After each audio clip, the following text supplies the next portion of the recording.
Дорогие зрители, здравствуйте, всем привет! Мы с вами отправляемся в Южно-Сахалинск. Здесь почти готов к своему старту очередной матч в рамках Дальневосточной юношеской футбольной лиги. Сегодня Сахалин принимает Домасшор номер 2. Южно-Сахалинск против Комсомольска на Амуре. Интереснейшее противостояние, и интерес продиктован не только уровнем команд, но и еще борьбой в турнирной таблице. Так как играют у нас команды, которые соседствуют в табеле о рангах, конкуренция возрастет в еще большей мере. Если Сахалин сегодня побеждает в этом домашнем матче, то вплотную приближается к команде Шор номер 2.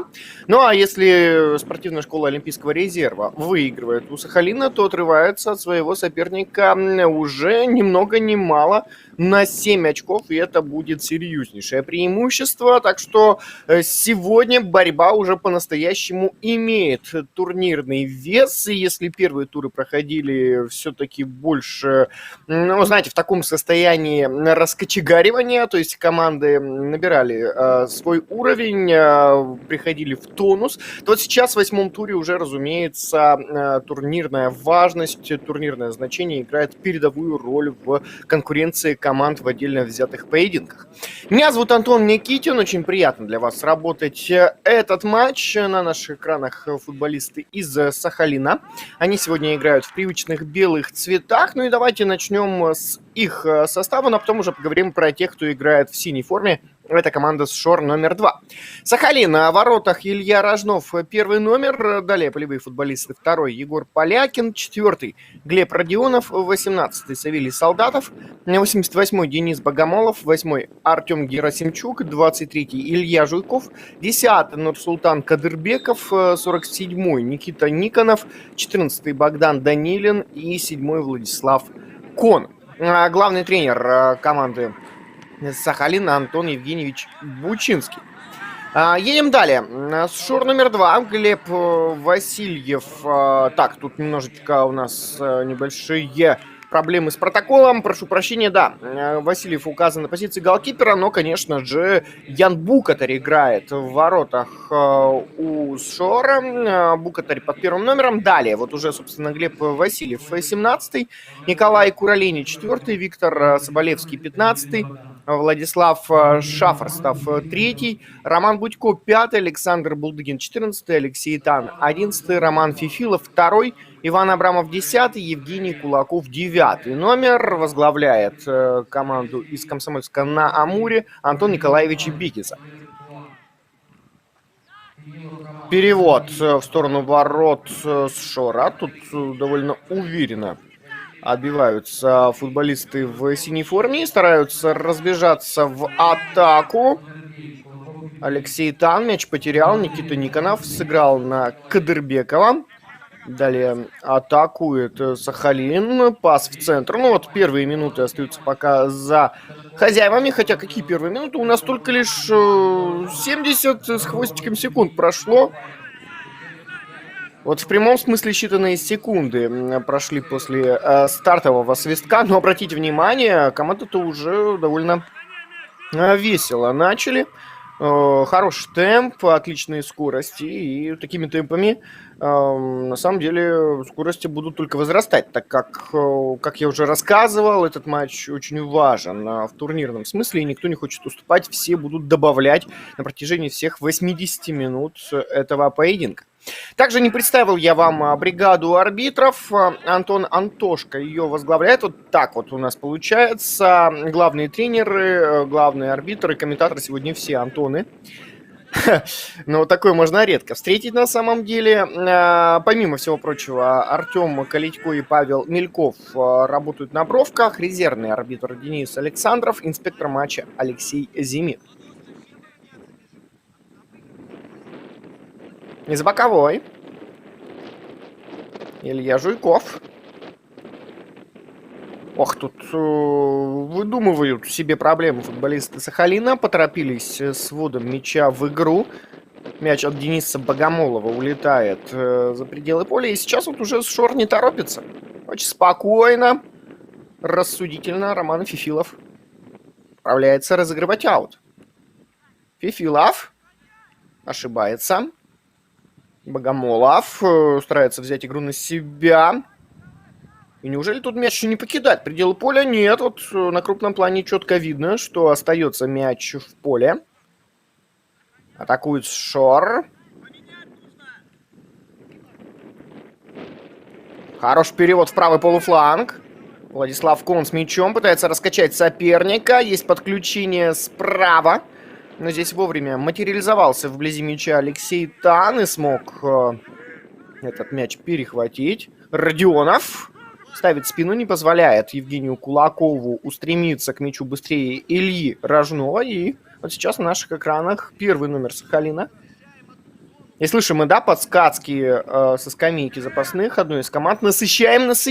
Но вот, судя по контексту, это подсказки от тренерского штаба Шора. Нужно было насыщать чужую половину поля, вынуждать соперника мяч выносить вперед, играть на чужую половину Илью Рожнова. Ну и, соответственно, там вот впоследствии Шор планировал мяч перехватить. Но, правда, нарушение правил случилось, и по-прежнему контроль за Сахалина.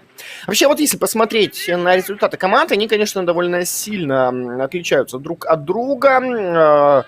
У Сахалина довольно неровный темп в этом сезоне. В последних 5 матчах 2 победы, 2 ничейных исхода и 1 поражение. Обиднейшее поражение от Локомотива 0-1, 2 ничьи с Вулканом и с Хабаровск, что примечательно, оба этих матча закончились со счетом 0-0. Ну и также были победы над Арктикой 3-1 и над командой Белогорец со счетом ни много ни мало 7-0. Правда, Белогорец это пока главный аутсайдер, но не суть важно.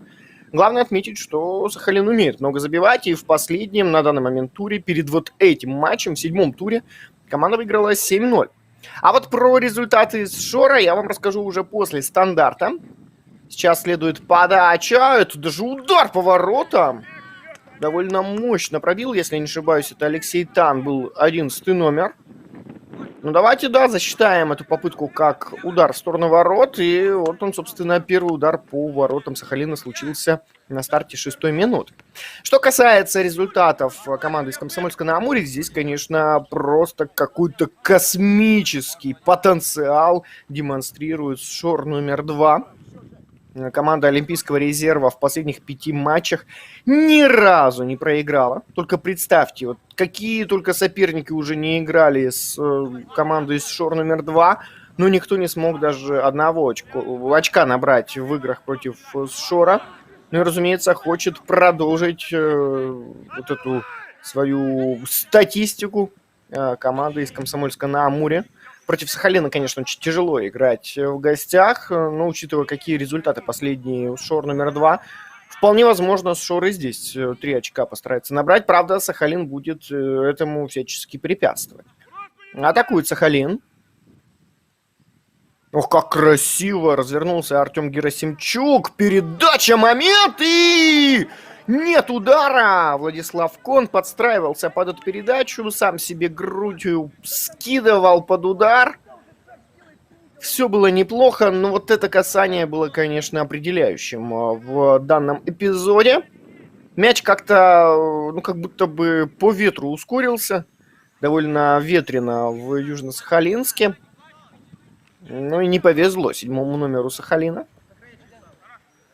И вот здесь уже мяч сохраняет в поле Владислав Кон и снова играет 1 в 1 с соперником. Мяч уходит за пределы поля. Глеб Васильев. Вот он на наших экранах. Ну, это уже Савелий Солдатов, 18-й номер Сахалина. Да, вот сегодня, обратите внимание, очень тихо на стадионе «Спартак». Снова серьезные коронавирусные ограничения вступают в силу, и, к сожалению, на матчах 8-го тура Дальневосточной Южской футбольной лиги, по крайней мере, вот в Южно-Сахалинске точно, игры проходят без зрителей. Да, очень не хватает болельщиков. На Сахалин всегда большое количество зрителей приходит. Все искренне болеют за своих. На домашний стадион Шор номер 2 тоже приходят болельщики. И также в очень большом количестве заполняют трибуны до отказа. как-то мы уже, да, привыкли к тому, что очень здоровая футбольная атмосфера есть на матчах юношеской футбольной лиги. Но вот сегодня тишина, и сейчас под аккомпанемент ветра Шор номер 2 идет вперед, и приходится даже несколько вот так пожарно мяч выносить защитникам Сахалина. Доработал Илья Жуйков вблизи собственной штрафной площади. По-прежнему нам показывают Жуйкова. И вновь крупный план выхватывает Романа Фифилова, который, в общем-то, уже привычным движением мяч вводит в игру. Атака с Шора. Перехват. Пас внешней стороной стопы под забегание. Можно раскрутить карусель атаки футболистам Сахалина. Владислав Кон пытался вполне обостряющую передачу вырезать. Да, может быть, рискованный пас. Был очень велик риск перехвата, и перехват случился. Но в любом случае, вот такая вертикальная игра с большим объемом передач в чужую штрафную и вблизи нее, это все может привести к очень опасным атакам.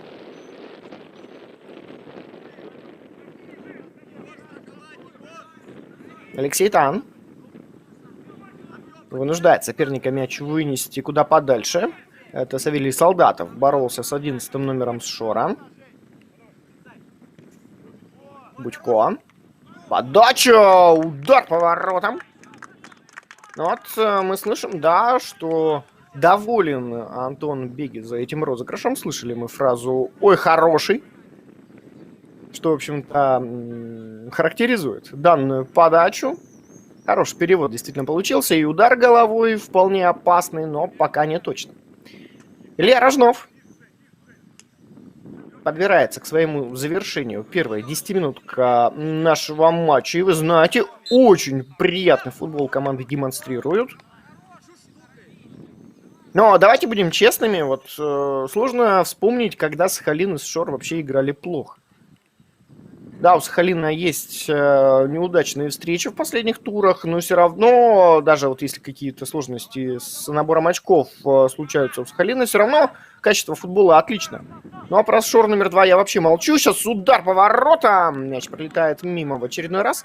Да, у Шора одни лишь только победы, и команда невероятно мотивирована и заряжена. Когда вот так вот выигрываешь матч за матчем и все ближе подбираешься к лидерам, тут уже... Ну, вырастают крылья, открывается второе или третье дыхание. Хотя, с другой стороны, также вот, когда есть очень увесистая серия побед, начинаешь за эту серию переживать. Есть такие команды, да, знаете, которые много матчей подряд выигрывают и просто уже, ну, выходят с таким настоящим... испугом на встрече. Это ни в коем случае не касается Шора номер 2. Но бывают такие прецеденты, когда команда выигрывает, потом начинает слишком сильно переживать за вот эту победную серию. Случается поражение, и там как по накатанной идет, но это отнюдь, мне кажется, вообще никак не связано с Шор номер 2. Характер точно есть у футболистов из Комсомольска-на-Амуре. Атакует Сахалин. Нурсултан Кадырбеков под забегание, Богомолов. И дальше во фланг. Хорошая атака может получиться у Сахалина. Удар по воротам. Блокирует этот выстрел третий номер с Шора. Владислав Шафорстов очень хорош. В прошлом матче он, кстати, забивал. И вообще, вот его, правда, не признали лучшим футболистом 7-го тура матча против Океана. Как минимум, вот в игре против Океана, в домашней встрече, Шафорстов, как по мне, заслужил стать лучшим, ну или одним из лучших. И даже, наверное, в целом в 7-м туре Шафорстов был одним из самых передовых футболистов. Прекрасно себя проявил в обороне Шафорстов в матче против команды из Находки, ну и плюсом отличился голом. Вообще там в целом, на кого ни посмотри, в составе Шор номер 2 все сыграли, ну, это, знаете, вот близко к идеальному. Не будем перехваливать молодых ребят. Все-таки всегда есть куда расти и к чему стремиться. Но уровень футбола и подход к матчу у Шора действительно был запредельно хороший. Сахалин тоже победил 7-0. Вот тот матч я, к сожалению, не комментировал, в отличие от игры с Шор номер 2 «Океан». Но почему-то тоже нет сомнений, да, что выиграв 7-0, Сахалин явно сыграл очень достойно.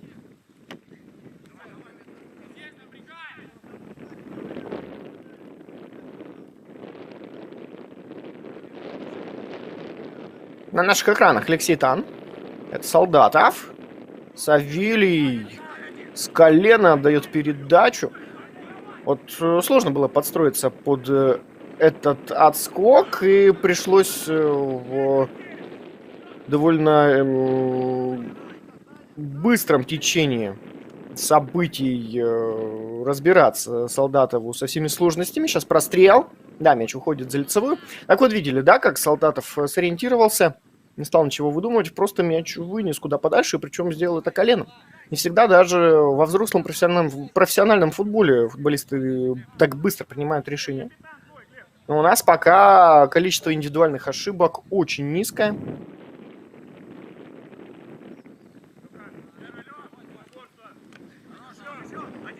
Тут даже вот если отдельно взятые игроки ошибаются в борьбе, эти ошибки в первую очередь связаны с действиями соперников. То есть в единоборствах всегда есть заряженность, причем со стороны и атакующих, и обороняющихся. Но и все-таки пока обороняющиеся почаще берут вверх, так как особых острых эпизодов за 15 минут мы с вами так и не увидели. Было несколько шансов у Шор номер 2, помните, да, удар издали, удар головой. Но в целом, более или менее, все равно всех футболистов в синей форме защитники Сахалина прикрывали. Так что тут есть такая вероятность, что не увидим мы голевой шанс в исполнении этих и других в целом, даже, наверное, в первом тайме. Хотя все может измениться, это все-таки юношеский футбол. Он довольно нестабилен по своей сути.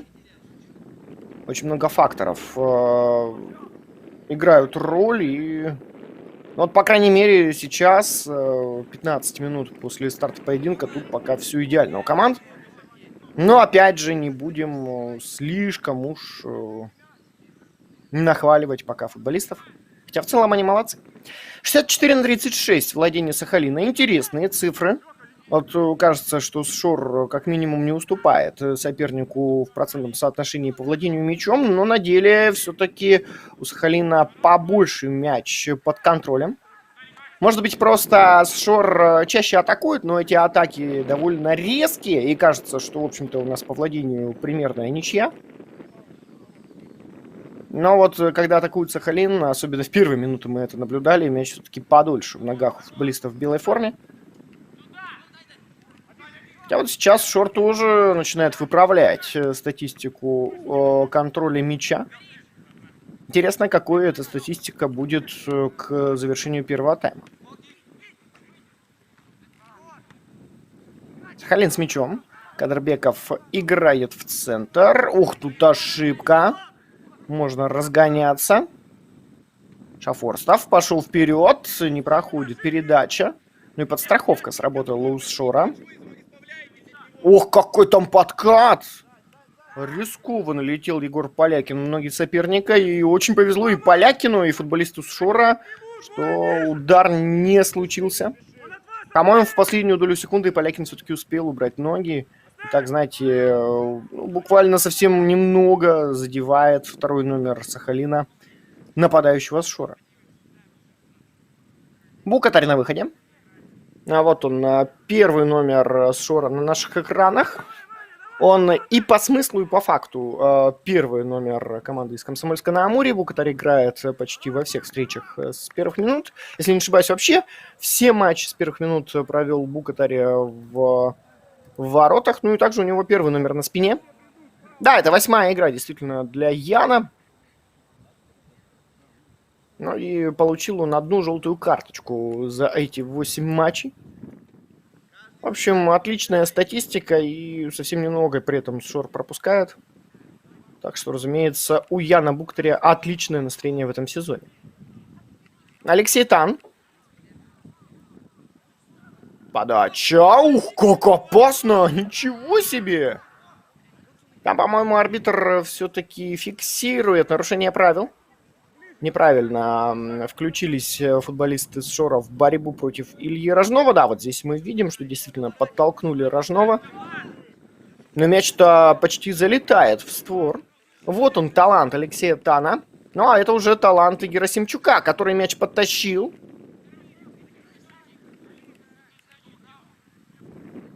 Еще одна атака Сахалина. Богомолов налево. Смещение. Передача. Мяч опускается на газон. И под контролем Шора сейчас мяч. Правда, все очень суетливо при зарождении атаки у Комсомольска на Амуре. Но тут нужно принимать быстрые решения. Если от них открещиваться, то Сахалин может довольно быстро мяч перехватить.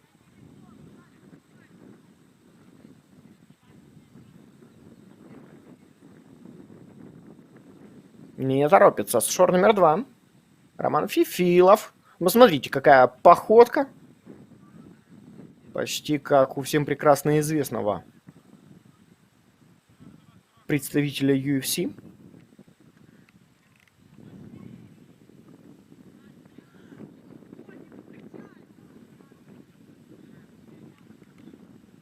С мячом Шор.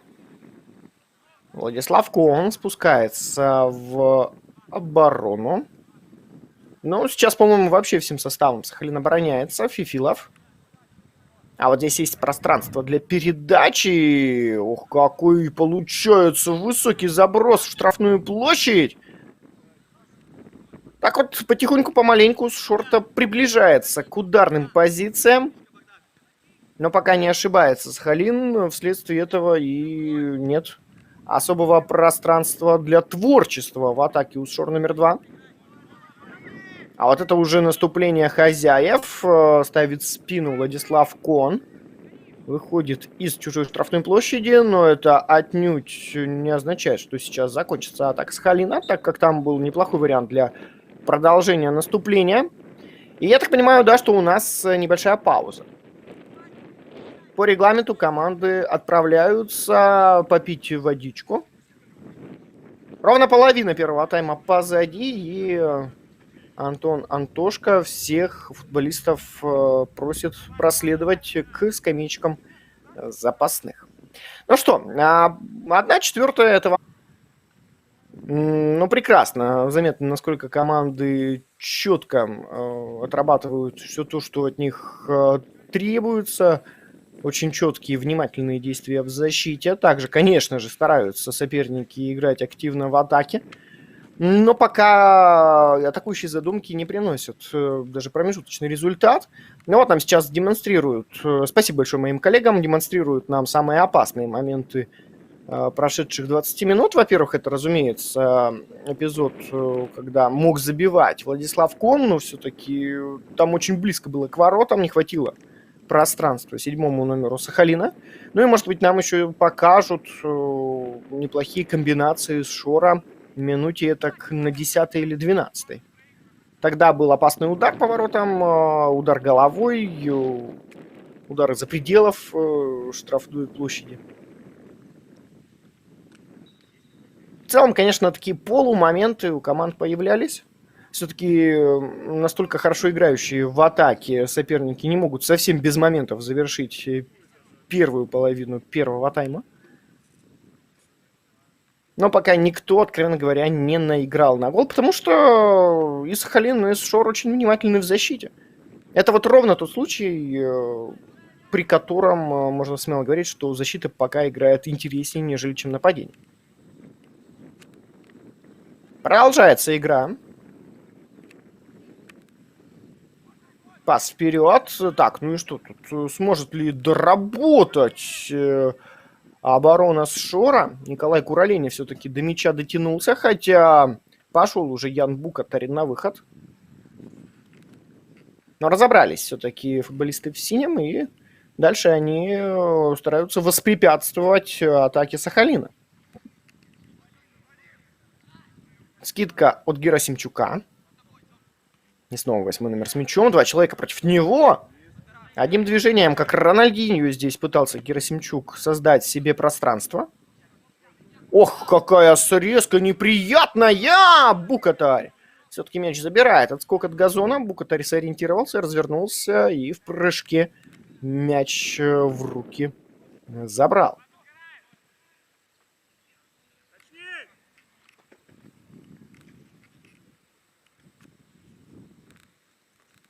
Вот обратите внимание, как плотно и внимательно играют в опеке команды. Вот сейчас Сахалин будет развивать свою атаку, и каждый, в общем-то, футболист Сахалина закрыт как минимум одним футболистом с Шора. Это очень энергозатратный футбол, нужно постоянно иметь концентрацию, держать ее. Сейчас удар поворотом, удар вполне перспективный. Да, нужно постоянно держать концентрацию, следить за любой передачей, за любым перемещением футболистов без мяча.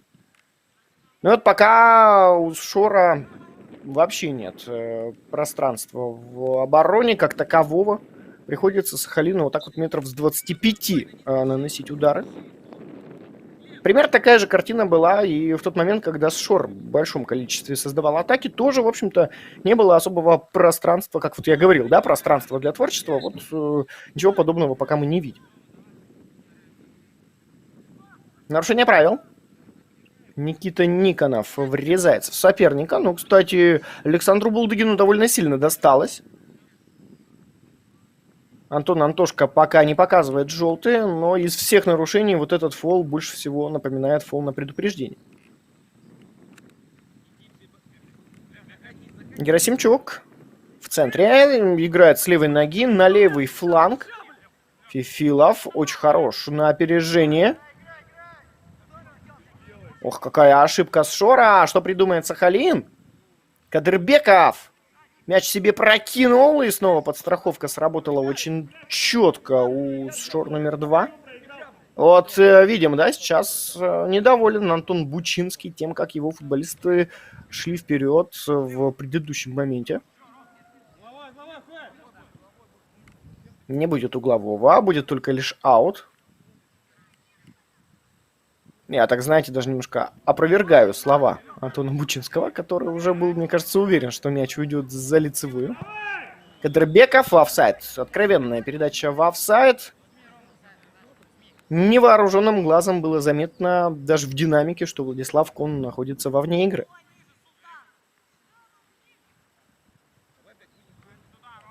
Да, вот этот пас.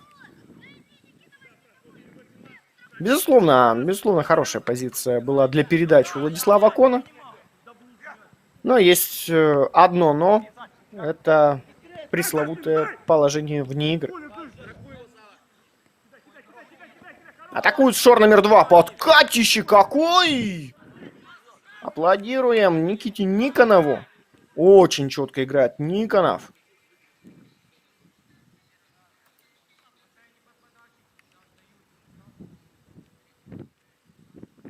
Аут в пользу Шор номер 2.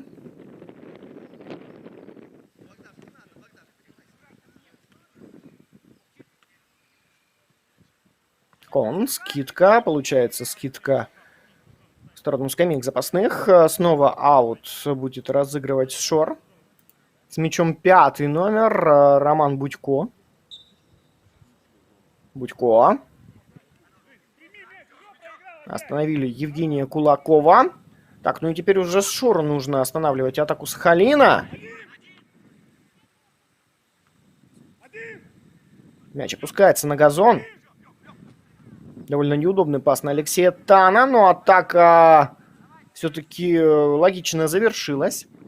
Владислав Шафорстов пробил поворотом. Илья Рожнов. Ну, очень внимателен, разумеется. Не самый сильный удар получился. Ровно в ту зону, в которой располагался Илья Рожнов. Разумеется, тут Рожнов мяч забирает намертво. 5-3 по ударам. Чуть впереди с Шор. В общей сложности еще почти что за полчаса встречи команды на двоих не соорудили даже 10 ударов. Но, с другой стороны, все равно это неплохо. Вот при такой игре 5 раз пробить, это хороший показатель. Нужно, конечно, побольше в створ бить командам.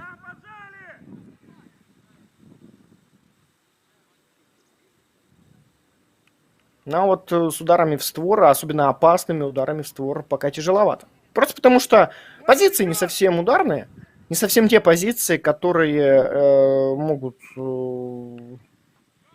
привести к голу. А вот сейчас, что мы увидим, Илья Рожнов рискует. И посмотрите, как четко играет Рожнов. Владислав Кон полетел на всех парах чужим воротам. Останавливается Кон, меняет вектор движения, подключает Кадырбекова. Кадырбеков развернулся. Мы знаем, какой пас у 10-го номера Сахалина. Шикарной передачи. Он умеет вырезать и в правую, и в левую сторону, и в чужую штрафную. Тоже вертикальные переводы может придумывать Нурсултан Кадырбеков. Но вот пока особых адресатов не было. Снова Кадырбеков. 1 в 1 не смог переиграть соперника. Сегодня, кстати, обратите внимание, нет у Сахалина в заявке Кирилла Ю. Это очень моторный игрок, чем-то напоминающий по стилю игры Кадырбекова. И когда Ю и Кадырбеков на поле, ну, они так очень неплохо взаимодействуют. Но вот сегодня не хватает, конечно, Кирилла Ю. Он есть в запасе. Так что в случае необходимости 22-й номер может появиться на поле. Это, знаете, такое определенное усиление для Антона Бучинского. Есть, так скажем, несколько вариантов для полета фантазии у главного тренера Сахалина. Но вот на чуть уставших защитников с Шора выпусти Кирилла Ю, и это может действительно сыграть. Так что ждем во втором тайме появления Кирилла Ю. Ну и запасных Шора я вам, наверное, как и запасных Сахалина, представлю уже на старте второго тайма. Как всегда, много, я уверен, будет замен в составах. В ЮФЛ обычно все 5 замен используют. Тренеры даже больше замен. У нас ведь по регламенту там, по-моему, 5 заменами не ограничивается дело. В общем, почти всегда очень большое количество перестановок совершают тренеры по ходу поединков. Кадырбеков. Алексей Тан. 60-40 преимущество по владению за Сахалином. Ну, так вот чуть-чуть помаленьку Шор все-таки подбирается к сопернику по этому показателю статистики. Глеб Родионов на наших экранах. Тут же неподалеку Никита Никонов. Ну, а это Роман Будько. 31-я минута. Будько на ложном замахе. Хорошая техника. Передача опаснейшая. Родионов дотягивается. Удар издали. Блокируют выстрел Романа Фифилова. Ну и сам же Фифилов отправится разыгрывать аут.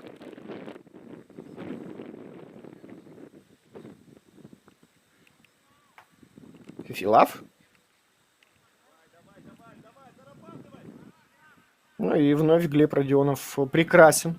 На этот раз в игре 1 в 1. Ох, какой ветер!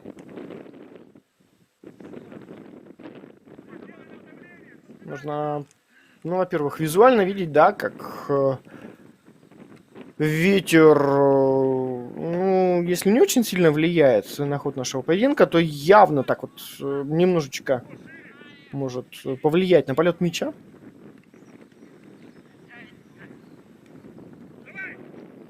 Можно как по флюгеру определять, глядя на угловой флаг, какой там ветер, какой силы и в какую сторону он дует. Вот если посмотреть на угловой флажок на стадионе «Спартак» Южно-Сахалинский, видим, что действительно ветер очень сильный. Ну и даже по звуку определяем, что сегодня не самая жаркая погода в том городе, где базируется команда «Сахалин». Борьба в воздухе. Так, а вот здесь падение. Что показывает арбитр? Можно играть. Антон Антошко так несколько с паузой оценивает этот эпизод. Несколько секунд все буквально устремили свой взор на арбитра. В течение нескольких секунд футболисты смотрели, попутно продолжая играть на судью, но свисток так не прозвучал.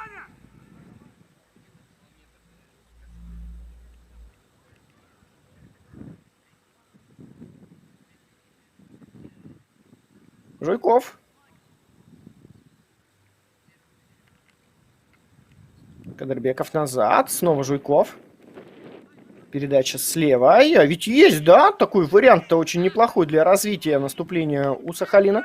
Но снова все забаррикадировано у Шора. Такую оборону не пройти, не проехать. Даже, наверное, и на таран не взять.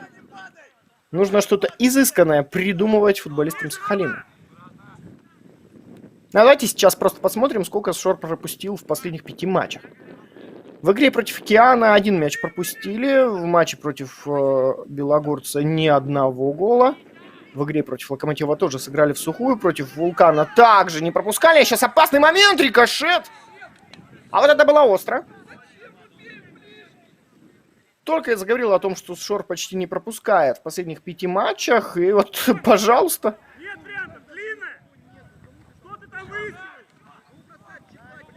Чуть было автогол не влетает в ворота Шора, но, справедливости ради, в столь неприятном эпизоде все равно очень хладнокровно играли защитники с Шор номер 2 и Николай Куралиня.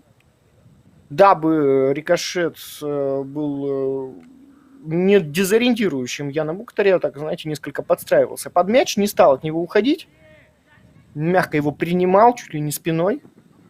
Но это уже атака с Шора, и можно покатить под удар. Алексей Тан, момент! Хорошая комбинация. Обменялись команды опасными подходами к чужим воротам. И это Александр Булдыгин на наших экранах, но бил-то, по-моему, Владислав Шафорстов. Да, все верно. Алексей Тан и Владислав Шафорстов неплохо взаимодействуют в чужой штрафной площади. А второй удар в исполнении 3-го номера с Шора в нашем матче. Кадырбеков выпутывается из-под прессинга. Да, вот что касается Шора, команда 4 матча играла на 0.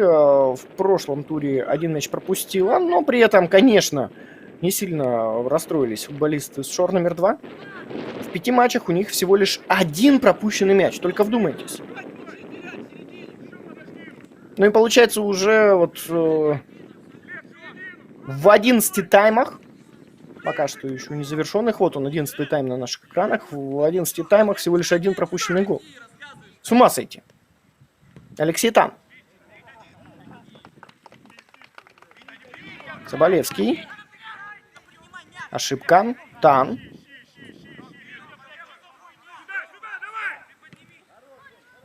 Вынос. 36-я минута на табло. Атака. Кулаков. Смещается к штрафной. Играет в центр. Но тут очень сложно пробить. А вот это уже вариант для удара. Мяч пролетает над перекладиной. И опускается за пределы поля.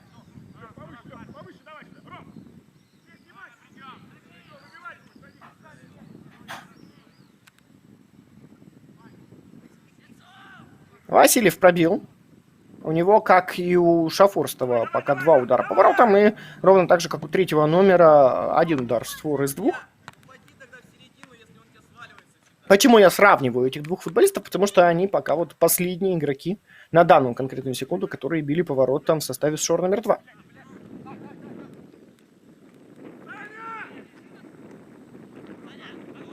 Родионов решил на широком шаге опередить соперника. Ну, у соперника-то шаг оказался не менее широкий. В итоге чуть было не потерял позицию Родионов, но все обошлось для Сахалина. Вот теперь уже атакует команда из Южно-Сахалинска. Пас под второй темп. Владислав Кон, ну нужно реализовывать! Ян Букатарь! Вот это машина для спасений!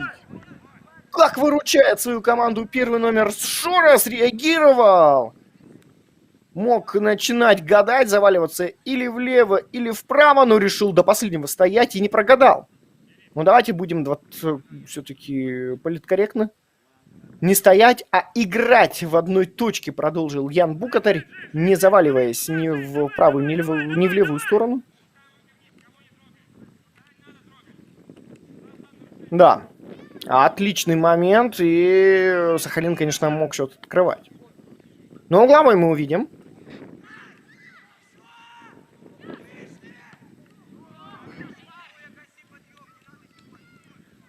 Да, прошу прощения, дорогие зрители. Подсказывают мне Шафар Ростов. Да.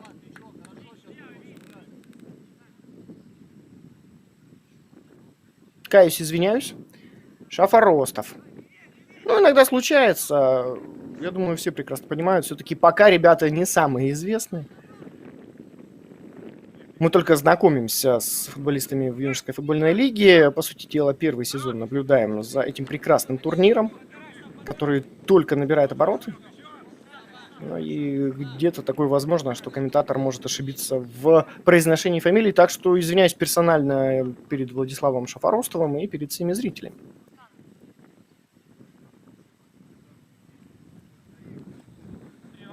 Из-за боковой.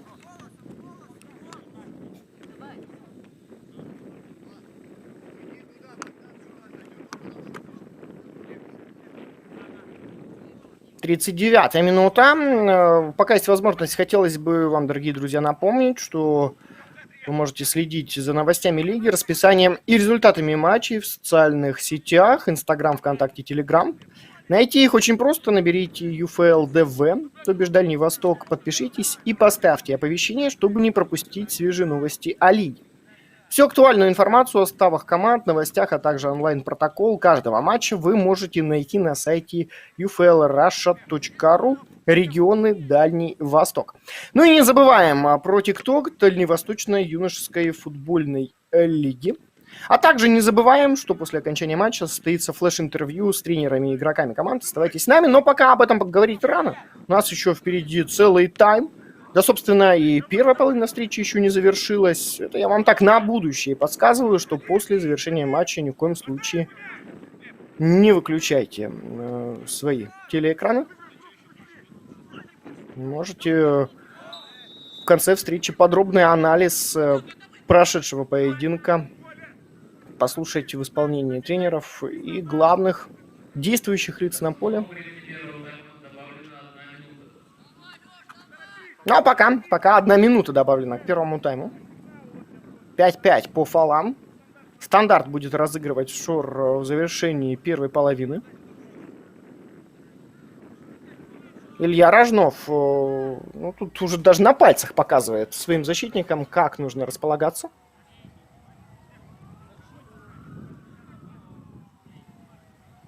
На самом деле, довольно нервозный эпизод для Сахалина. Подача.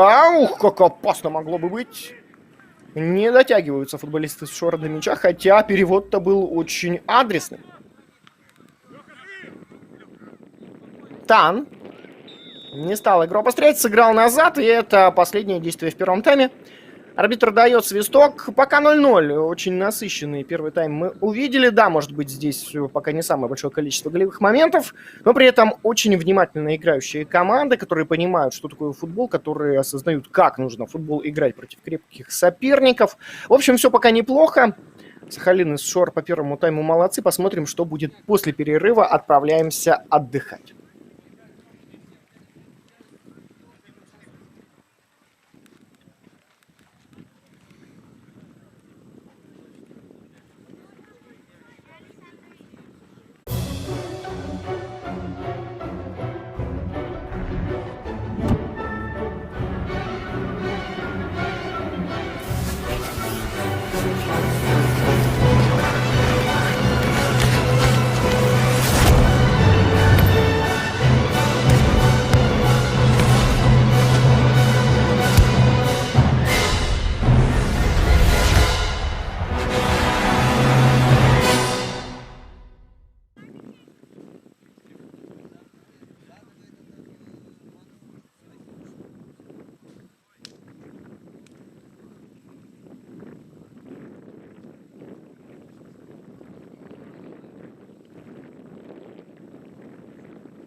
Итак, дорогие зрители, еще раз всех приветствую. Мы с вами возвращаемся в Южно-Сахалинск. Здесь совсем скоро стартует второй тайм в матче Сахалин-Шор номер 2.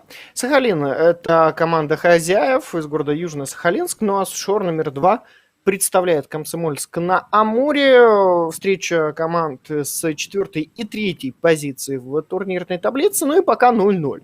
Как-то все, вот, знаете, так вполне логично. Равные соперники, смежные позиции в турнирной таблице. Совсем рядышком команды располагаются в табеле о рангах.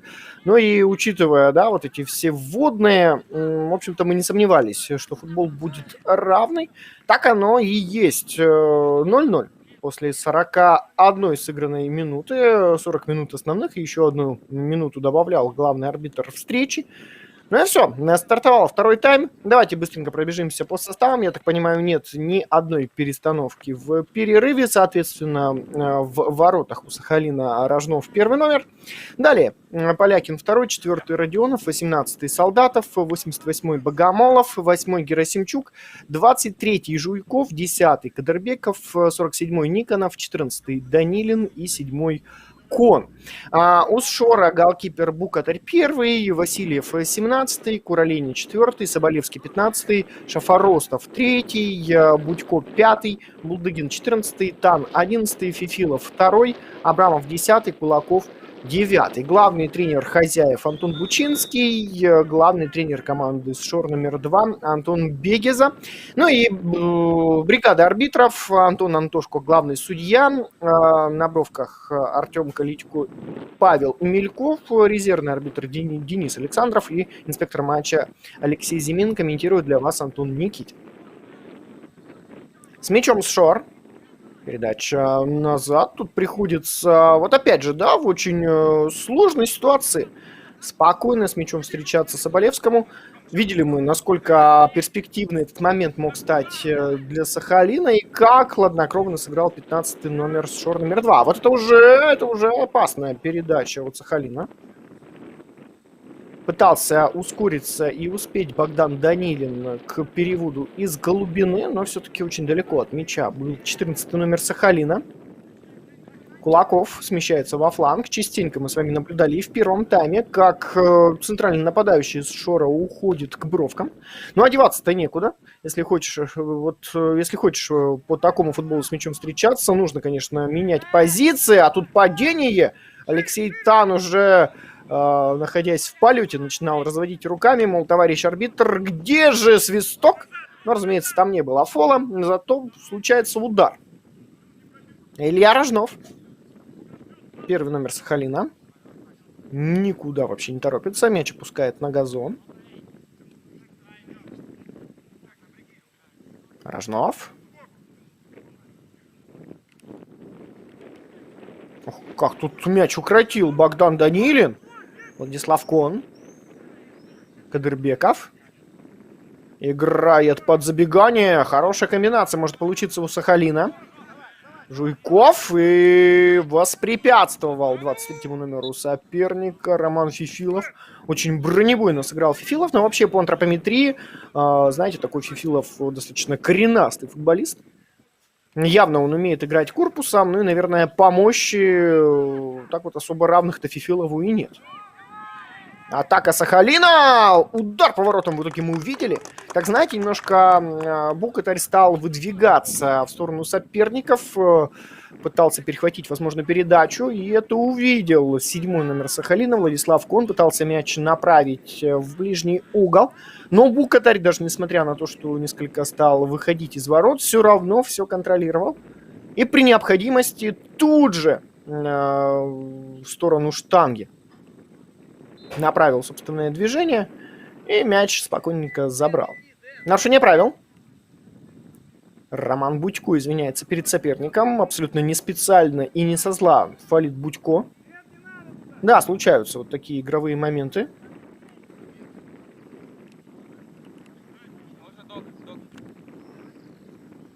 там, по-моему, Владислав Кон-то все никак не может подняться с газона, да. Это, конечно, проблема для Сахалина. Нужна помощь медбригады. Вот, скорее всего, получился удар в кость. Да, вот видите, Роман Будько по инерции уже просто останавливаясь, влетает в колено соперника. Хотя там, по-моему, проблемы с голеностопом у Владислава Кона. Неприятный эпизод. Некоторое количество времени Сахалин поиграет в меньшинстве, но при этом разыграет стандарт. Подача следует в штрафную. Мяч летит очень далеко. Настолько далеко, что наша камера, устремленная взором в центр штрафной площади, даже не засекла на радаре вот этот вот летящий мяч. Но интересно, что по-прежнему атака ведь продолжится у Сахалина. Жуйков. Кадырбеков. Входит в штрафную. Обводящий удар в дальний. Вот он, Нурсултан Кадырбеков. Вот его футбол, вот его смещение. В общем-то, Кадырбеков из ничего может создать гол. И как только хоть чуть-чуть пространство появляется у Кадырбекова, тут же мы видим, как Кадырбеков нацелен и бьет очень прицельно. Желтая карточка. Первое предупреждение в нашем матче. Абсолютно заслуженное желтое Савелию Солдатову. Он не то чтобы придержал соперника рукой, но откровенно просто схватил за футболку футболиста с Шора. И это, разумеется, предупреждение. Так, Владислав Кон. Ну что, неужели не сможет матч продолжить? Да. Вынужденная замена в составе Сахалина. Но так, по сути, почти на ровном месте Владислав Кон получает повреждения. И Кирилл Ю вышел. Наверное, эта замена могла случиться чуть позже. Минуте так на 55-й, может быть, на 60-й. Нисколько не сомневаюсь, что Кирилл Ю должен был появиться на газоне. И, возможно, как раз-таки вместо Владислава Кона. Но обидно, что эта замена продиктована травмой 7-го номера. Шафаростов. Хороший какой перевод, Алексей Тан в офсайде. Звучит свисток арбитра. Боковой судья четко отследил, что оказался вовне игры 11-й номер с Шора.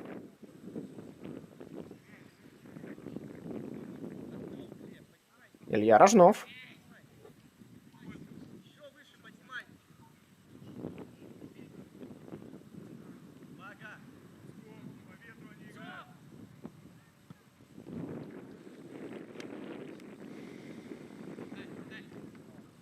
Богомолов.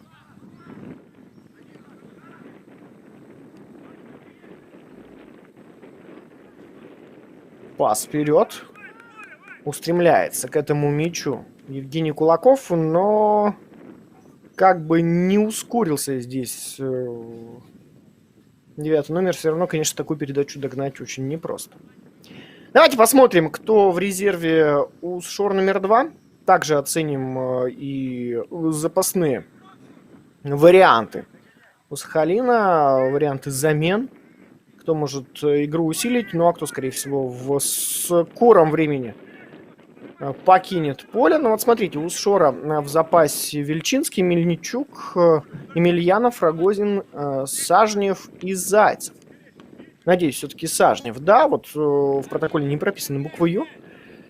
Надеюсь, тут выбираю я правильный вариант.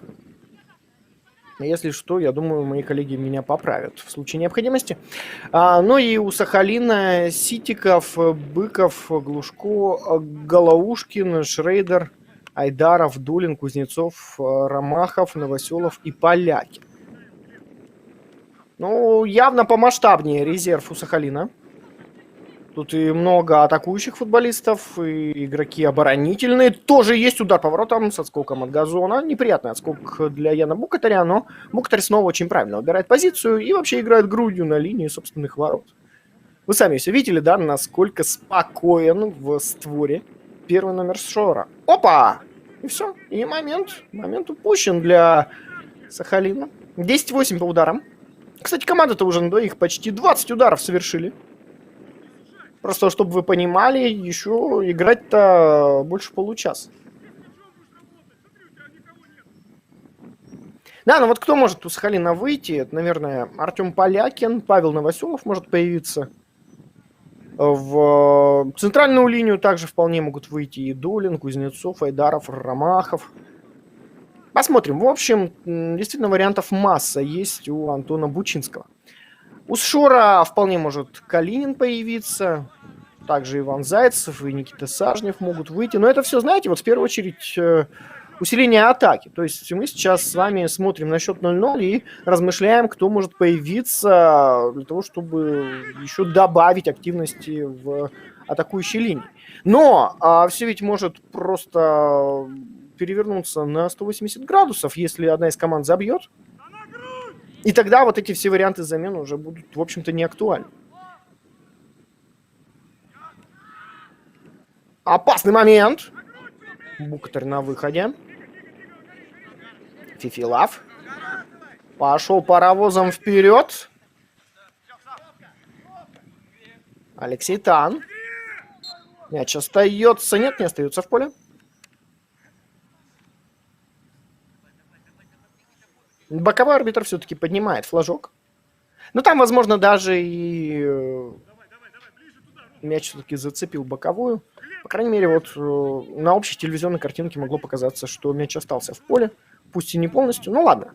Это, разумеется, наши догадки, а арбитр-то все четко видит, арбитр совсем близко к моменту. Ну и просто у арбитра есть судейский опыт, причем очень высокий, очень большой. Тут, конечно, всегда слово за главным арбитром и за боковыми судьями. И вот здесь они принимают решение, что мяч нужно вернуть Сахалин. Кадрбеков. Кирилл Ю пока не особо заметен. Но вот сейчас дает обратный пас на Кадрбекова. Помните, да, я говорил, как Ю и Кадрбеков хорошо взаимодействуют. Апеллируют сейчас футболисты Сахалина к арбитру. Считают, что было нарушение правил. Но я думаю, вот в таком матче подобный пенальти, конечно, не рискнет поставить ни один судья. Да и не было там нарушения, откровенно говоря. Герасимчук, Фифилов очень неожиданно оказывается в опорной зоне, даже чуть выше. По-моему, Герасимчук банально не ожидал, что Фифилов совсем рядом будет. Ну и снова, возможно, мы увидим дуэль Герасимчука и Фифилова, если бы мяч получилось у Сахалина сохранить в поле. Ну а так тут уже другие действующие лица в борьбе. Хорошо, Богдан Данилин оттеснил соперника, удар. Снова в створ и снова очень спокоен Ян Бухгалтер. 52-я минута подходит к концу.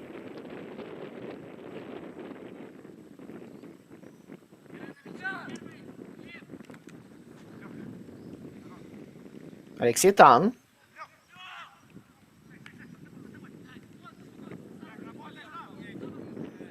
Кулаков. Смотрите, тут как играет Кулаков.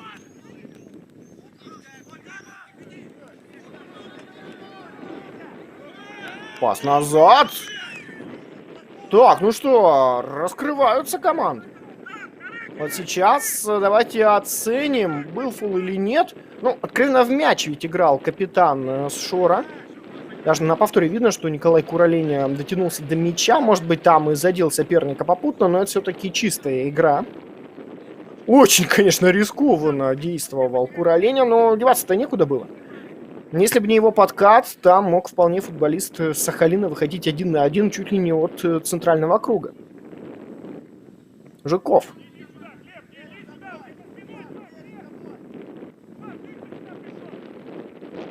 Пока не нашел вариант. Жуйков вот сейчас играет к лицевой. Запутался, ну, если не в собственных ногах, то в своем окружении. Денис Богомолов не совсем там понимал, кто есть рядом, на кому можно отдать передачу. Да и соперники мешали. Алексей Тан смещается в центр, дает передачу. Кулаков и в офсайде.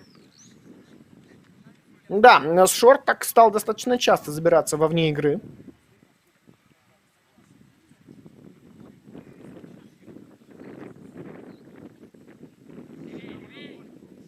Рожнов просит своих футболистов сместиться чуть левее.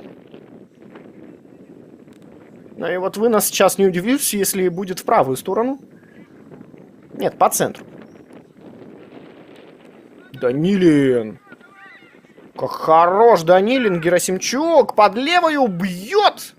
Защитник надежен. Данилин. Еще один его заход. Снова под второй темп. Кадырбеков. Какая техника у капитана Сахалина.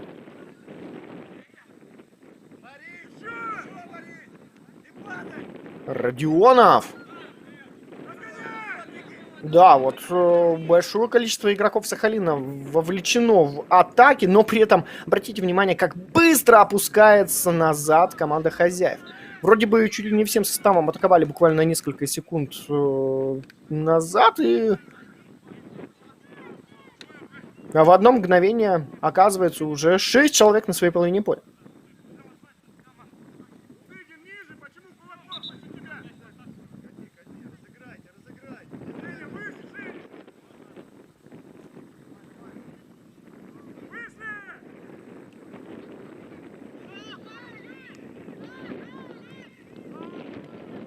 Филав.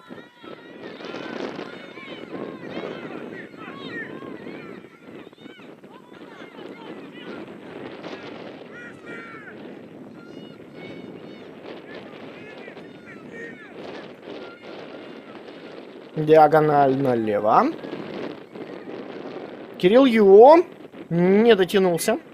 Но смотрите, уже Ю оказывается на левом фланге, то есть футболисты Сахалина стараются не оставаться постоянно на одних точках, на одних позициях.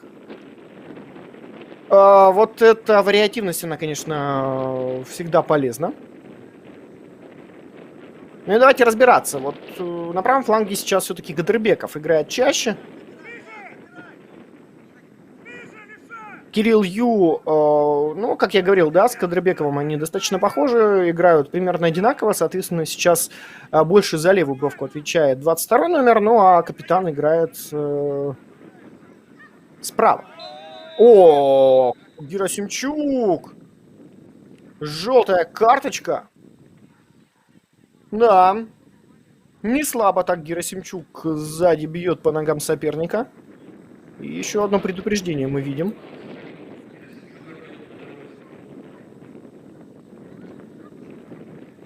Первая желтая карточка Артема Герасимчука в этом сезоне. Ну, у него, смотрите, какой показатель. 8 матчей, 1 гол, 1 голевая передача, 1 желтая. Но тут для полного комплекта, конечно, не хватает одной красной, но для болельщиков Сахалина тут не дай бог. Разумеется, никто не хочет из тех, кто переживает за команду из Южно-Сахалинска, красные карточки Алексею Герасимчуку. Пас вперед. Играет во фланг Будько.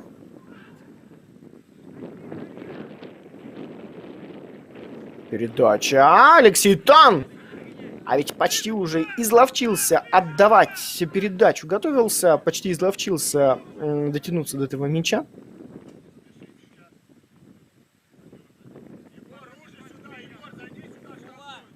Ну вот, я думаю, вы со мной согласны. Чувствуется, как аккуратничают команды.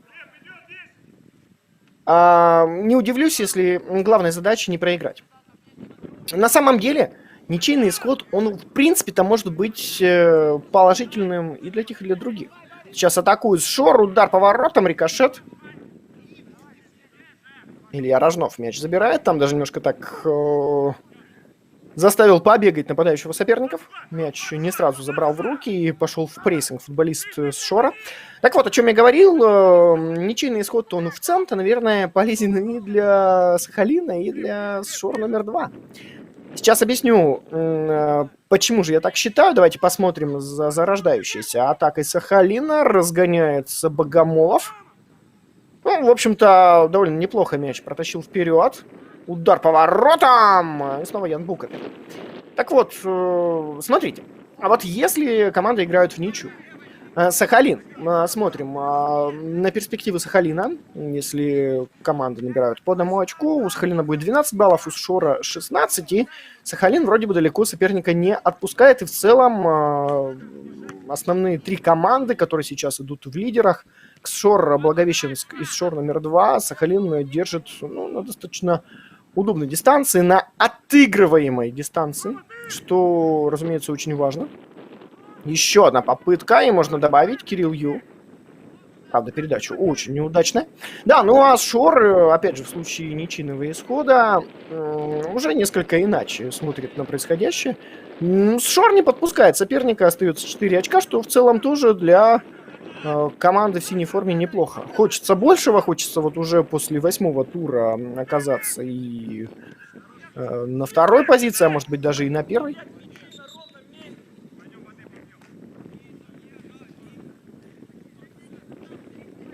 Так что в целом, если команды сыграют даже 0-0, наверное, никто особо и не расстроится. Да, вот мы слышим подсказку от Антона Бучинского: не надо терять мячи на ровном месте. Такое, в общем, вполне риторическое требование от главного тренера Сахалина, ну и команды отправляются пить воду. Хорошо, мы слышим все переговоры на поле, и как недавно, вот 30 секунд назад сказал Антон Антошка, пойдем попьем водички. Так и есть. Утоляют жажду футболисты.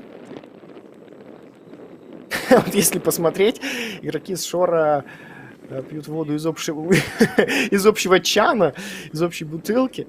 Но у футболистов Сахалина все бутылочки персональные.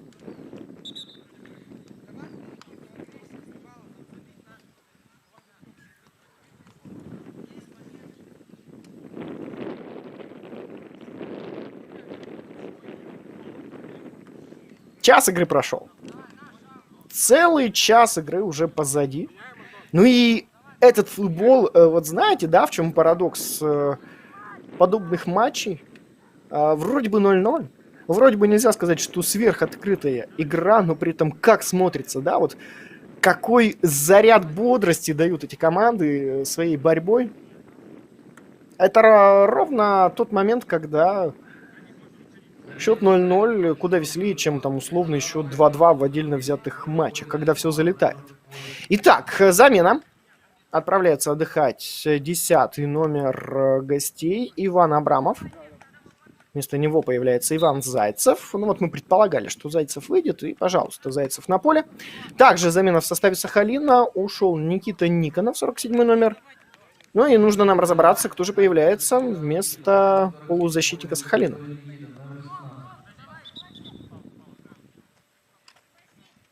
Никита Долин, по-моему, вышел. Да, все верно. Никита Долин, 17-й номер в игре. Это вторая замена в составе Сахалина. Так, ну а что случилось с Денисом Богомоловым? Там, по-моему, дыхание сбилось. Так, Денис, здоровье. Как бы ни был важен результат, самое главное, это, конечно, здоровье игроков. И этому мы уделяем больше всего внимания.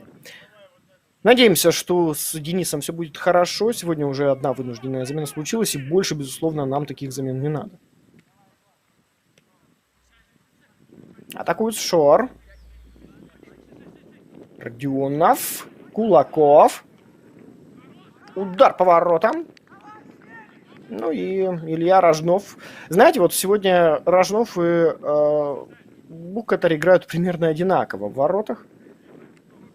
Очень уверенные, в хорошем смысле уверенные в себе футболисты. Действительно, отлично играют голкиперы. И выбор позиции – это то, чем могут похвастаться Букатар и Рожнов. Когда у тебя за спиной такой вратарь, собственно, опаски нет при игре в защите. Понимая, что всегда голкипер придет на выручку. Если вдруг случится ошибка, ну, точно будет высокий шанс того, что вратарь спасет. И вот в таких реалиях защитники, они, знаете, так немножечко раскрепощены. То есть нет вот этого чувства всеобщего краха, если случится ошибка в обороне. Это очень важное чувство. Это очень важное состояние, когда ты можешь играть без зазрения совести, где-то, может быть, даже и ошибаться, но при этом играть свободно, без каких-то футбольных комплексов, если так можно сформулировать. Не ошибешься, ну ничего страшного. Главное, фатально не ошибиться, чтобы там 3 человека выходило на вратаря, а в остальном есть вероятность очень высокая, что голкипер спасет. Кадырбеков. Кирилл Ю. Так, мяч сохранил? Нет, не сохранил. Вот сегодня, возможно, и понимаем мы, почему Кирилл Ю остался в запасе. Видимо, не в лучшей форме находится 22-й номер. Ну, уже 8-й тур, так что потихоньку у футболистов начинают случаться некоторые спады. На одном уровне проводить весь сезон, ну, по сути, невозможно, особенно в таком возрасте. Я думаю, Кирилл Ю через тур-другой вернется на свой уровень. Да, пока сейчас вот небольшую передышку взял Кирилл Ю, но при этом никто же не исключает, что он может решить эпизод. Кадырбеков. Интересное движение от Кадырбекова. Кирилл Ю мяч пропустил. Жуйков. Кадырбеков. Как хорош Фифилов. Родионов. Рожнов. Вынос вперед. Ну и от ворот до ворот получилось. Рожнов передает привет своему визави Яну Букатарю.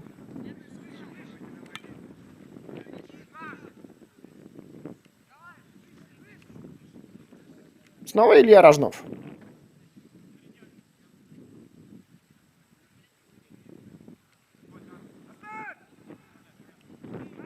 Кураленя. Букатарь. Ну, посмотрите, как все четко получается у Шора. Да, вот здесь потеря все-таки неизбежна.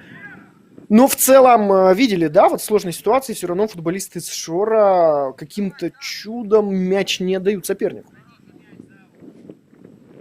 Ну, любая другая команда под таким натиском Сахалина точно бы дрогнула, и Сахалин бы отправился в атаку, перехватив мяч.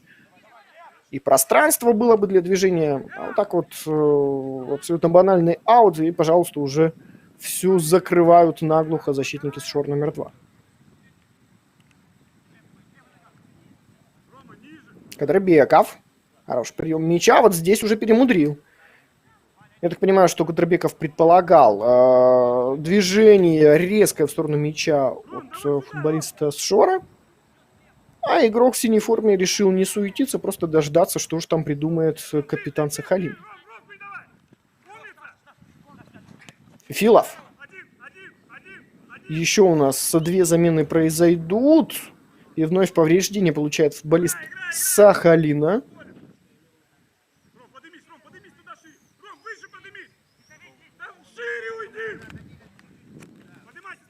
Я вот даже иногда так буду делать паузы, потому что очень интересно слушать подсказки от тренеров. Антон Бегиза просит своих футболистов играть шире. Ну и конкретно, я так понимаю, что подсказки следуют для Романа Будько. Вот Будько должен создавать ширину атаки, судя по тому, что говорит главный тренер с Шора. Больше просто, я так понимаю, Романов-то ведь нет в составе Шор номер 2, да, Роман Будько. А еще есть Роман Фифилов.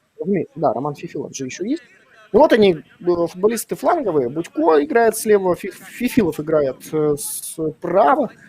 Именно крайние защитники должны добавлять простора в атаке. Итак, замена в составе с Шора. Уходит Кулаков, появляется Вадим Емельянов. Еще одно повреждение у Сахалина. Ну что ж, сегодня такой за день для команды из Южно-Сахалинска. Артем Герасимчук покидает поле. Да. Важнейший футболист стартового состава получает повреждение футболистов в белом. И сейчас будет, видимо, совсем другой вариант замены у Сахалина. Или все-таки произошла замена? Да, вот смотрите, Владислав Кузнецов вышел, 24 номер. И Герасимчук в сопровождении представителя медперсонала все-таки отправляется, прихрамывая, в подтрибунное помещение. А вы слышите, да, скандирование болельщиков? Они за пределами стадиона. Так что все правила соблюдены. Никто не проник на территорию спортивного сооружения. А вот там, далеко, на холме, можно вполне и посмотреть за тем, что происходит в этом матче. Тем более ландшафт располагает к тому, что где-нибудь расположиться и так вот издали наблюдать в бинокль за происходящим. Но я, конечно, утрирую. В общем и целом, конечно, я думаю, болельщики тут на машинах приехали.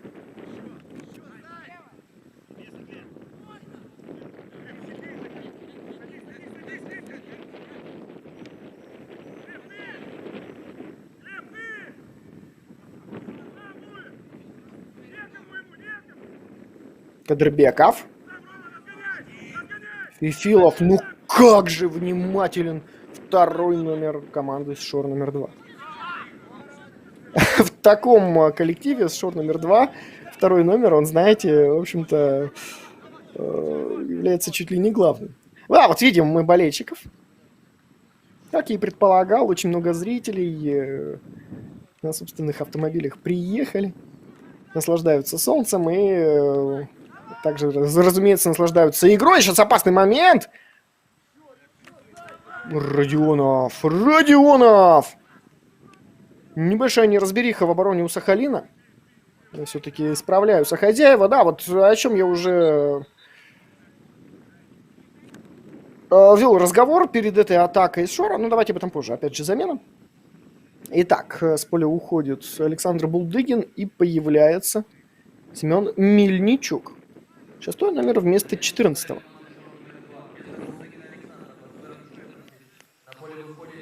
Вот если посмотреть пока что на главных действующих лиц в этом матче, давайте немножко абстрагируемся от голкиперов. Они, конечно, молодцы, но если смотреть на полевых футболистов, наверное, у Сахалина пока лучший это 4-й номер защитник Глеб Родионов. Ну, а у Шор номер 2 это, разумеется, Роман Фифилов. Как я уже говорил, второй номер в команде Шор номер 2. Это как десятка в любой другой команде, вот как Лео Месси в Барселоне играет под номером 10, и 10-й номер — это такой статус, да, вот во всех футбольных коллективах в этом мире. То вот Шор номер 2, самый статусный номер, это, разумеется, номер 2, опасный момент. Алексей Тан. Под тоже вполне статусным 11-м номером играет этот футболист, и это, безусловно... Но она из главных действующих фигур в атаке. Отлично разобрался с соперниками. Оставил неудел и Жуйкова, и Полякина. Но мяч все-таки по уходящей дуге усвистал за пределы поля, улетел в сторону от штанги. Да, момент отличный.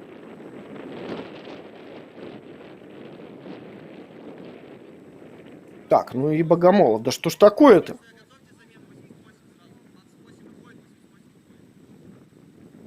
Слышите, да? Богомолов уйдет. Появится Ян Ромахов. Сегодня очень сложный день для Сахалина. Желаем здоровья всем футболистам Сахалина, которые получили повреждения. Очень хочется верить, что эти травмы несерьезные. Но вот есть вероятность, что 3 вынужденные замены сегодня проведет Сахалин. Ой-ой-ой-ой-ой. 73-я минута завершается.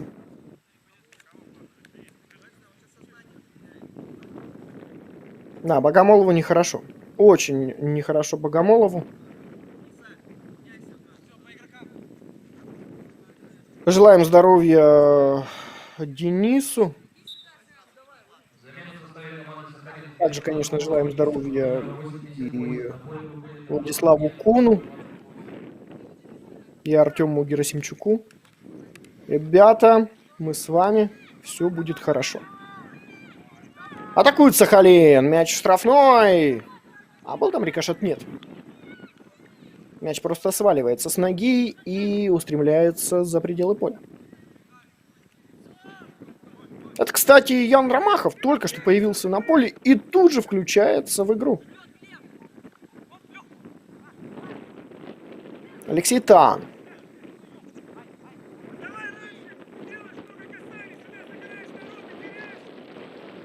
Полякин покатил на ближнего. Солдатов. Мяч покидает пределы поля. Ну вот, как вы думаете, будет ли еще хотя бы один голевой шанс в нашем матче? Наверное, Пулу момент как минимум один из соперников точно создаст.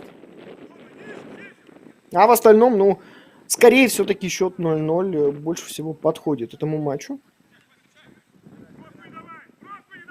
Хотя все еще возможно. Кирилл Ю, передача. Роман Фифилов.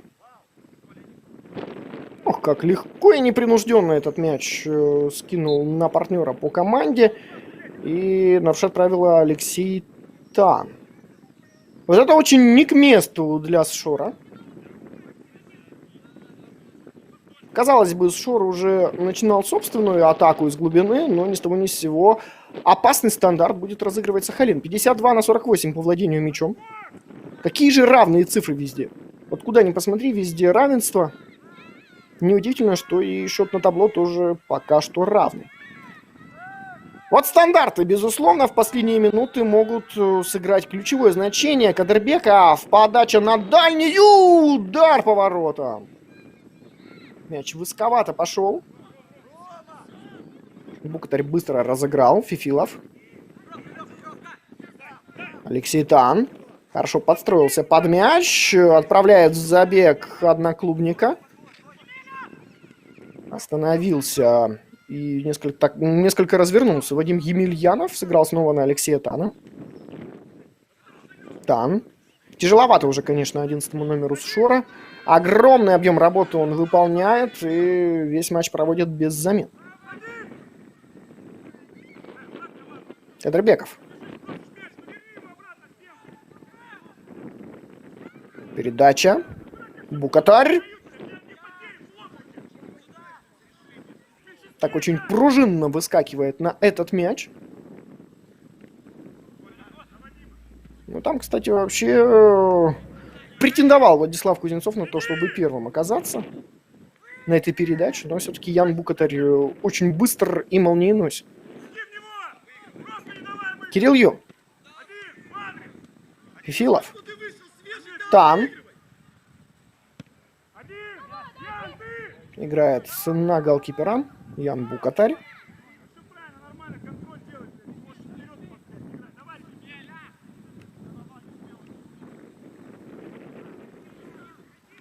Будько. Хороший пас отдает.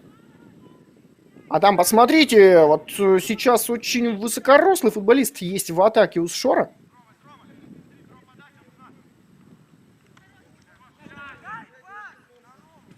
В контексте верховой борьбы побольше шансов появляется у гостей в последние минуты. Разумеется, Вадим Емельянов может выиграть борьбу на втором этаже. Фифилов. Вот такой вполне интересный вариант развития событий. Мне кажется, Фифилов пытался даже пробить. Рожнов. Шар номер 2 с мячом. Чуть больше 2 минут до завершения основного времени второго тайма. Ну и пока есть возможность, еще разок повторюсь, друзья, что вы можете следить за новостями лиги, расписанием и результатами матчей в социальных сетях. Инстаграм, ВКонтакте и Телеграм. Найти их очень просто. Наберите UFL Дальний Восток, подпишитесь и поставьте оповещение, чтобы не пропустить свежие новости о лиге. Всю актуальную информацию о составах команд, новостях, а также онлайн-протокол вы можете найти на сайте uflrussia.ru.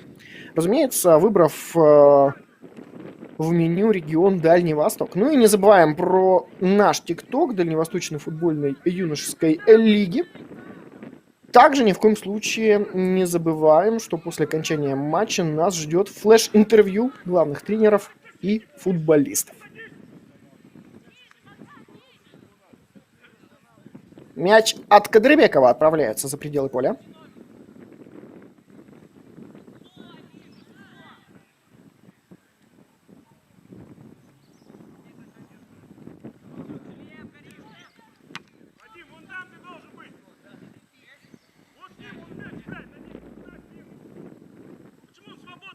А вот и 80-я минута стартует. Напоминаю для всех тех, кто, может быть, впервые смотрит ЮФЛ, в нашем турнире несколько регламент отличается от стандартных футбольных правил. 80 минут команды играют, по 40 минут в каждом тайме. Но вот 81 минуту уже в общей сложности точно команды сыграют, так как к первому тайму было добавлено 60 секунд. Но я думаю, к второму тайму еще минутки 2 как минимум точно добавит Антон Антошко.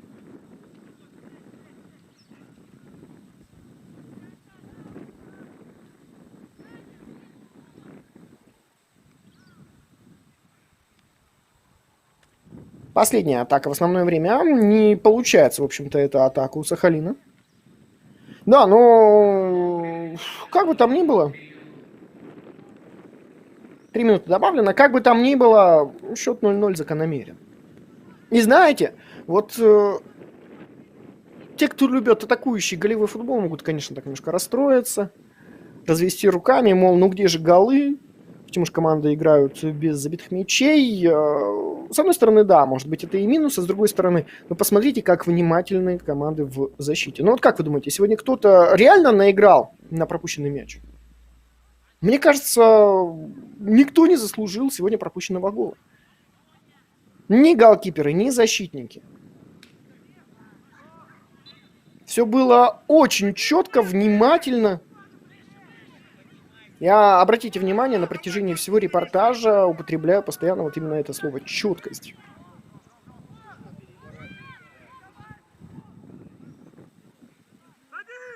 Как один, знаете, такой слаженный механизм работают и Сахалин, и Шор. Да, может быть, сегодня не хватило вовлеченности большого количества игроков на постоянной основе в атакующие действия.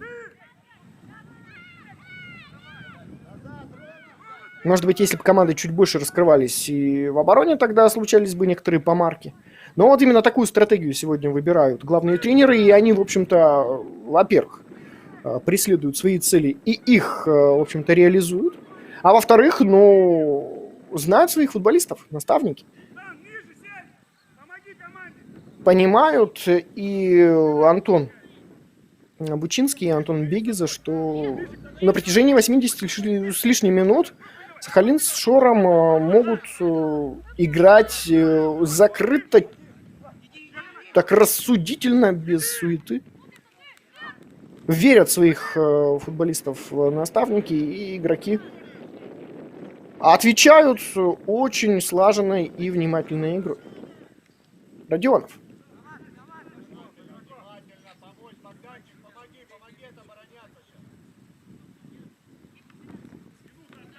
Последняя минута. Шор в атаке. Фифилов. Ну, уже просто чудо может только лишь помочь либо Шору, либо Сахалину. Пока побольше шансов на это чудо именно у футболистов в синем, потому что они вблизи чужих ворот. Но вот Фифилов несколько оступился, но какой же целеустремленный игрок. Вроде бы уже оказался на газоне. Ну и вроде бы уже все, мяч отобран, но Фифилов поднимается, продолжает идти вперед и мяч сохраняет. Да, при всем уважении к остальным игрокам Шора, как по мне, Фифилов, конечно, лучший сегодня в составе гостей. Ну а у Сахалина еще разок выделю Глеба Родионова. Фифилов с двумя соперниками разобрался, момент и гол! И забивает Шор! 94-я минута стартует, и Шор забивает! Фифилов становится автором голевой передачи, создает этот мяч, забитый второй номер Шора. Это что за матч? Это что за развязка? В Голливуде такого не бывает. Помните, да, как в легендарном репортаже «Россия-Канада» «Жизнь лучший драматург». Это действительно так. Фифилов, ну ты просто гений. И это победа с Шора. Забивает 17-й номер. Глеб Васильев, который подключился в атаку. Абсолютно никем не прикрытый Васильев забивает на последней минуте. Это последний удар в нашем матче. И 1-0 с Шор номер 2 побеждают. Отрываются на 7 очков от своего соперника сегодняшнего в таблице. Это какой-то космос, друзья. Представляю, как обидно болельщикам Сахалина. Представляю, как сейчас горько на душе тем, кто переживает за команду из Южно-Сахалинска. И травм сегодня много по ходу матча. И обиднейшее поражение, но это опыт. Вот откровенно, это настоящий опыт. И такой матч ценнее, чем многие победы. Здесь не нужно расстраиваться футболистам хозяев. Нужно просто сделать правильные выводы и играть всегда до конца. Всем огромное спасибо, друзья. Это было действительно очень интересно. Прекрасный матч мы с вами посмотрели. Меня зовут Антон Никитин. Обязательно с вами еще встретимся. Смотрите ЮФЛ Дальневосточного региона.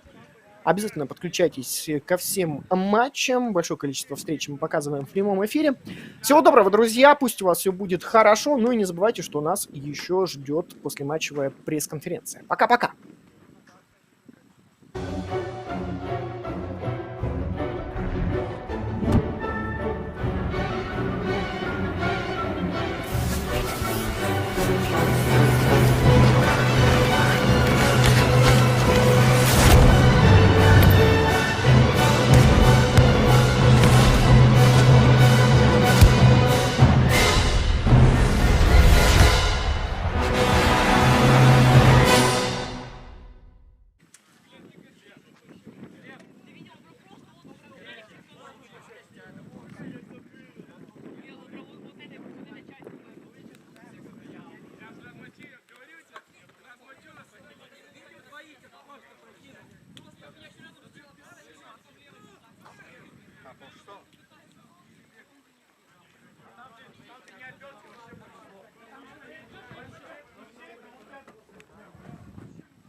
Мне никого не присылают, поэтому, наверное, может быть, кто гол забил.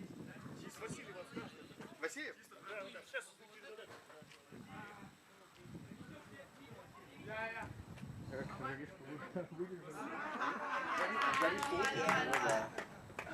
Скажи, найдем как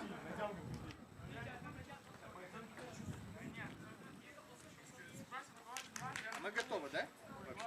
Нет.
Здравствуйте, мы снова в эфире. Перед нами игрок команды Комсомольска на Амуре, Шор номер 2.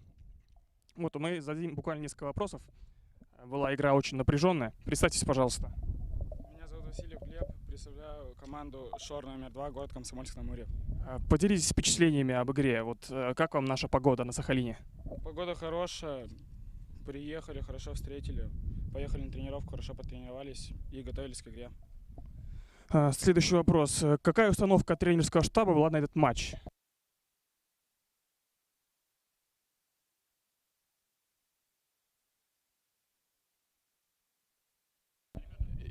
И изначально планировали играть в ничью, или все-таки было же реальное желание создать какой-то штурм и все-таки победить? Было желание, конечно, но играем только на победу. Забрались высоко, нельзя падать. А вот эта вот итоговая комбинация, она была наиграна непосредственно заранее? Какие-то указания дал тренер во время перерыва или как-то спонтанно это получилось? Спонтанно получилось, я просто второй тайм стоял на штрафной, ждал передачу эту. Ну и вот она прошла. Это было очень красиво. Мы вас поздравляем с победой. Удачи вам в следующих играх. Все, спасибо, до свидания.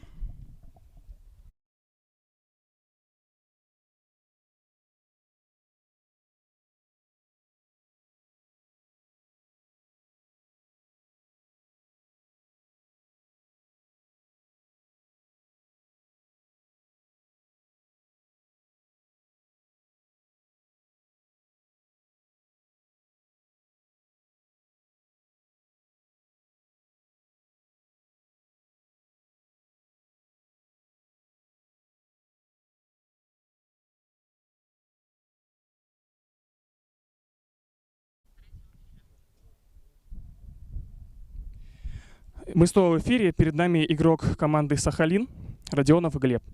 Глеб, что случилось на последней минуте матча? Не смогли сыграть с игроком команды Шор в штрафной. Он хорошо отклеился, забил гол. Это какая-то была оплошность, непосредственно связанная с такими погодными условиями? Или, может быть, что-то еще сыграло вот непосредственную роль вот в этом голевом моменте на последней минуте? Нет, думаю, на фланге не доиграли. Где-то не так жестко пошли в отбор. Из-за этого игрок остался один и смог спокойно сделать подачу в нашу штрафную. Сложилось впечатление, что вот где-то, может быть, расслабились, потому что Сахалин почти идеально вы играли на протяжении 80 минут. И все-таки вот на последней минуте, может быть, где-то расслабились. Думаю, сказалась усталость из-за жаркой погоды. Я тоже так думаю, наверняка это действительно так. Спасибо вам за игру и удачи в следующих играх. Спасибо.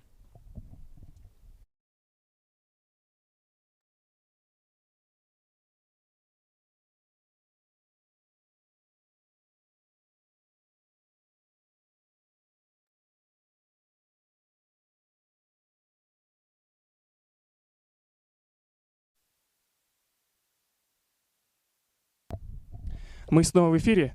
Перед нами тренер команды «Сахалин» Бучинский Антон Евгеньевич. Антон Евгеньевич, поделитесь впечатлением об игре. Что произошло не так на последних минутах? Что сказалось? Возможно, такая тяжелая погода или какие-то другие факторы? Да никаких факторов нет. Погода. Все в равных условиях, что Комсомольск, что мы, поэтому на это ссылаться не нужно.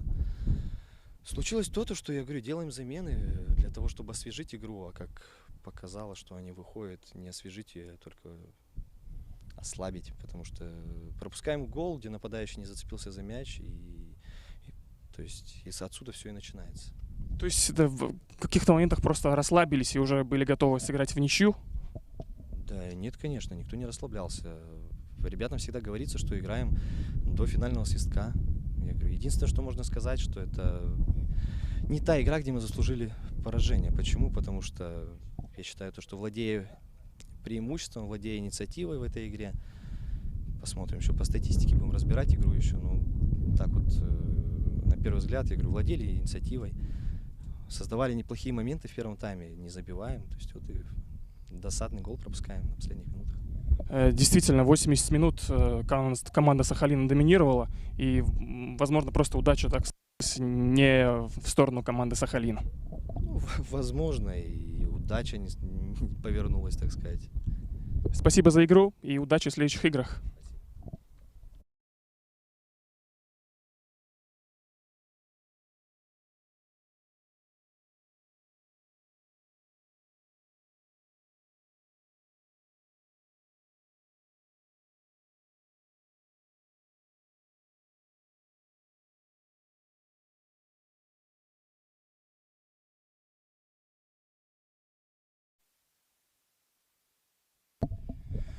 Сейчас перед нами тренер сборной СШОР номер 2, Комсомольск-на-Амуре, Бегиза Антон Николаевич. Антон Николаевич, поздравляю с победой.